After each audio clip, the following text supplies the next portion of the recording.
Hey y'all, it's Monday morning, September 7th, and we welcome you to another edition of This Week at AMG. Thank you for joining us today. It is our pleasure to be able to share with you some glimpses of what the Lord is doing as we serve Him at AMG. At AMG, our main focus, the way we do our ministry, is to come alongside national workers around the world. Nationals are extremely effective at sharing the good news and the love of the gospel with their people. They know their culture, they know their language, they know what the needs are at every place at which they are serving.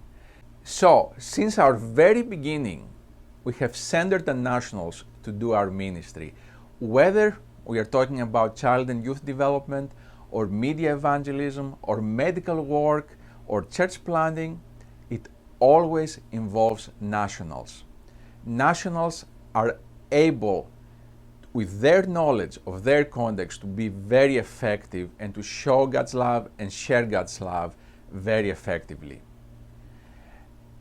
Earlier this year, we had a special event here in Chattanooga to attract attention to our nationals, because we always are in need of more sponsors for nationals. And we had a very special speaker. Dr. Guinness came. He's a good friend. He's familiar with AMG's ministry. And he spoke at a banquet that we organized here in Chattanooga. And we would like to share a clip actually from a breakfast event that we had with Dr. Guinness the day after the banquet. In this clip, you'll hear him speak about the war of ideas that is going on today, about how God truly is the only one that has weight, and about God's glory. So let's hear from Dr. Guinness as he talks about the war of ideas. A number of years ago, I was in the Congress, and at the end of the talk, one of the congressmen put up his hand and he said, if there's a flood, a small boy can put his finger on the dike and be a hero. Obviously thinking of the Dutch story. But he said, I'm looking out on America today, and what I see is a mudslide. What can anybody do? I've had various people say things like that, and actually one of the British cabinet ministers said roughly the same thing to me last summer. What's behind this sense of a mudslide or a meltdown? The way so many things, whether they're Christian notions in terms of faith or sort of American things like freedom, are just melting down and sort of evaporating. Well, a lot of people have actually tried to tackle this. What is it in our advanced modern world that makes things that were once solid become unsolid and just sort of melting? Now, this is an unusual approach for Christians, because we usually think we believe these things, and then there are atheists and Hindus and Muslims and Buddhists and so on, and we have these alternative beliefs, and it's just a matter of a battle of ideas. But actually, if we understand the modern world, many of our challenges do come from ideas. Different ideas, pernicious ideas. But that's not the end of the story. And many of our challenges come from the fact that we're being shaped by the modern world and the advanced modern world. But what is it in the advanced modern world that takes things that are solid and they sort of melt and evaporate? Well, a long time ago, and I'm not a Marxist for a moment, but Karl Marx, interestingly, was the first person who talked about this. And you can even read something very famous like the Communist Manifesto in the 1840s.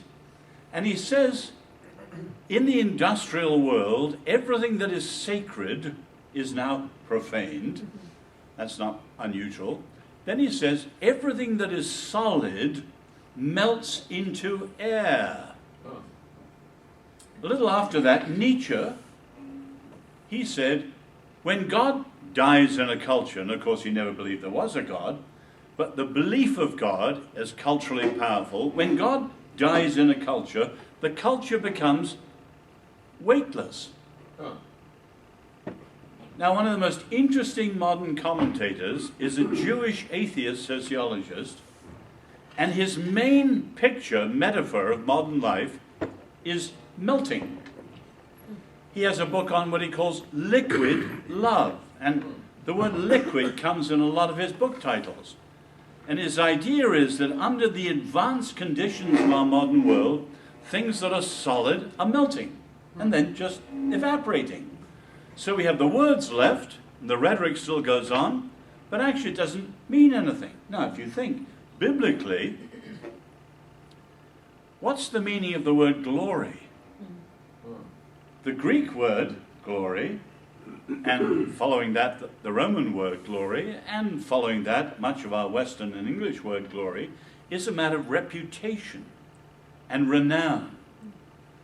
For the Greeks, someone had glory, as they put it, while the bard still sings and while the child remembers. But that isn't the Hebrew notion. And you know, in Scripture, glory, the word rooted is weightiness. God alone has glory that's self-existent because he's the only real reality. We have a derived reality. We're created. And you see in Scripture, God's glory is his weightiness. And as human beings and cultures remove themselves from the Lord, they become weightless. Dr. Guinness has been an apologist of the Christian faith for many years. He is a wonderful author and writer, and I would encourage you to look at his books. They are excellent and will help you as you think through the Christian faith and as you defend it to others.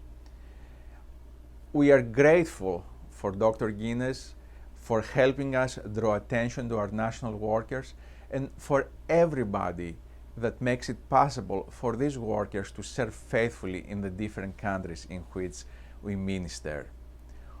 As I mentioned before, we are always in need of sponsors for these workers, and they always need our prayers. So I would encourage you to pray for the national workers, and if the Lord leads you to sponsor one of them, whether they are serving in Indonesia or India or wherever in the world they are serving. You can find out more about how you can partner with us by going to our website at www.amginternational.org, or just give us a call and we'll be happy to share the information with you. Well, that is it for this week, and I hope you join us next week at This Week at AMG.